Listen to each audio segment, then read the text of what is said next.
Ano ba yan, peke naman nila? Hanap na lang ako ng kaibigan. Excuse me?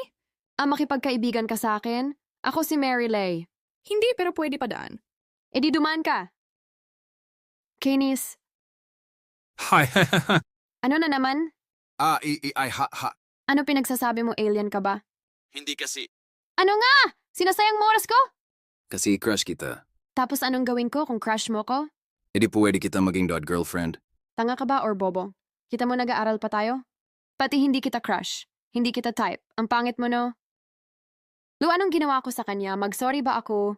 Ang sama ako, sinabihan ko siya ng pangit. Totoo naman eh. Lutara na nga mag-sorry na ako sa kanya. Asunja eh. Pwede mag-sorry sa ginawa ko kanina?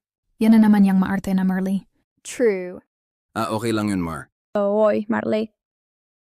Iwasan mo yung bobo bear ko. Kundi sisirain ko buhay mo! Crush man niya ako. Eh, ikaw crush ka ba niya? Part 5?